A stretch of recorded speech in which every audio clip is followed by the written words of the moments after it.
హైదరాబాద్లో ground water తాగడం అంటే అనారోగ్యానికి రెడ్ కార్పెట్ వేసి మరీ వెల్కమ్ చెప్పడమేనన్న ఒపీనియన్ చాలా మందిలో ఉంది. కారణం కాలుష్యం.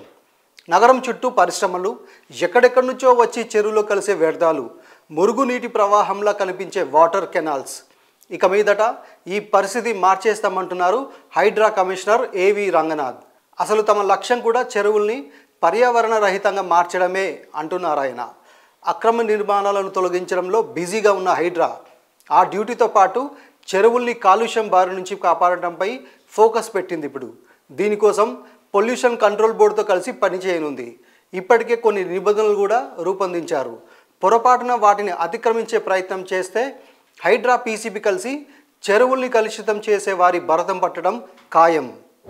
ఆల్రెడీ లేక్స్ కుంటల్ని కబ్జాదారుల కోరల నుంచి కాపాడే బాధ్యత నెత్తికెక్కించుకున్న హైడ్రా ఇప్పుడు సెకండ్ స్టేజ్ వర్క్స్ మొదలుపెట్టింది. చెరువులు, నాలాలు కాపాడాలంటే కేవలం అక్రమ నిర్మాణాలను కూలగొట్టుకుంటూ పోతే కుదరదు. చెరువులు స్వచ్ఛంగా ఉండాలంటే వాటిలో వ్యర్థాలు కలవకుండా చూడాల్సిన బాధ్యత కూడా ఉంది. అందుకే కాలుష్యం బారి నుంచి లేక్స్ను పరిరక్షించడానికి మరో ముందడుగు వేసింది. ఇక నుంచి పొల్యూషన్ కంట్రోల్ బోర్డ్ పీసీబీతో కలిసి పనిచేయనుంది హైడ్రా. ఇందుకు సంబంధించి కాలుష్య నియంత్రణ మండలి సెక్రటరీ జి రవితో హైడ్రా కమిషనర్ రంగనాథ్ సమావేశమయ్యారు.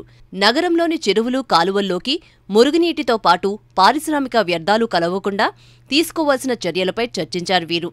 చెరువుల్లో ఇష్టమొచ్చినట్టు ఇండస్ట్రియల్ వేస్టేజ్ డంప్ చేయకుండా హైడ్రా పీసీబీ డిపార్ట్మెంట్స్కు చెందిన సిబ్బందితో గట్టి నిఘా పెట్టనుంది. అలాగే లేక్స్, కెనాల్స్లో పారిశ్రామిక వ్యర్థాలు కలుస్తున్నాయా లేదా అనే విషయాన్ని నిర్ధారించడానికి ఆ నీటిని టెస్ట్ చేయాలని నిర్ణయించారు అధికారులు. ఒకవేళ కెమికల్స్ కలిస్తే అవి ఏ కంపెనీకి చెందినవో గుర్తించేందుకు ప్రత్యేక నిఘా వ్యవస్థను డెవలప్ చేయనున్నారు. త్వరలోనే పారిశ్రామిక వర్గాలతో సమావేశమై పీసీబీ నిబంధనలపై అవగాహన కల్పించనున్నారు. ఎవరైనా రూల్స్ బ్రేక్ చేస్తే వారిపై కఠిన చర్యలు తీసుకుంటామని వార్నింగ్ ఇచ్చారు రంగనాథ్. ఓవైపు ఆక్రమణల కూల్చివేత, మరోవైపు చెరువులను కాలుష్యం బారి నుంచి కాపాడేందుకు డబుల్ డ్యూటీ చేస్తోంది హైడ్రా. నిరసనలు, ఆందోళనలు, ఆరోపణల మధ్యలో కాస్త సైలెంట్ అయినట్టు కనిపిస్తున్నప్పటికీ ఛాన్స్ రాగానే అక్రమ నిర్మాణాలను కూల్చివేసే విషయంలో మాత్రం వెనకడుగు వేయటం లేదు. తాజాగా సిటీ అవుట్స్కట్స్ ఏరియాలోని ఇల్లీగల్ కన్స్ట్రక్షన్స్పై ఫోకస్ పెట్టింది హైడ్రా.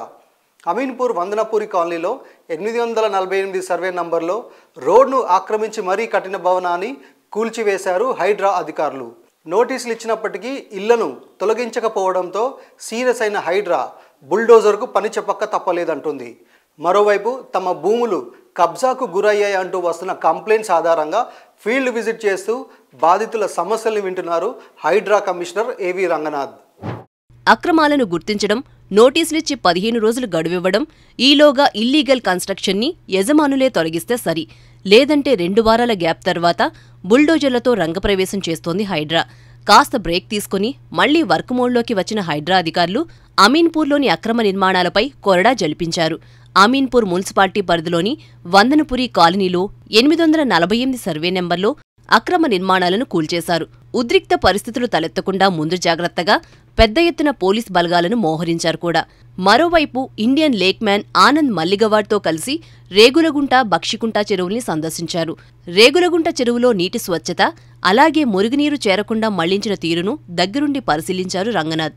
నగరంలో మొత్తం 10 చెరువుల్ని పునరుద్ధరించాలనే ఆలోచనలో ఉన్నామని, త్వరలో తక్కువ ఖర్చుతో 2 చెరువుల్ని అభివృద్ధి చేసేందుకు ప్లాన్ చేస్తున్నామన్నారు. చందానగర్ పరిధిలోని రేగులగుంట, బక్షికుంట చెరువులు కబ్జాకు గురయ్యాయని ఫిర్యాదులు రావడంతో వాటిని పరిశీలించిన రంగనాథ్ కబ్జాకు గురైన ల్యాండ్ వివరాల్ని స్థానికుల్ని అడిగి తెలుసుకున్నారు. చెరువులతో పాటు వివిధ కాలనీల్లో పార్కుల కోసం, ఇతర ప్రజావసరాల కోసం కేటాయించిన స్థలాలను హైడ్రా కాపాడుతుందని స్పష్టం చేశారు రంగనాథ్.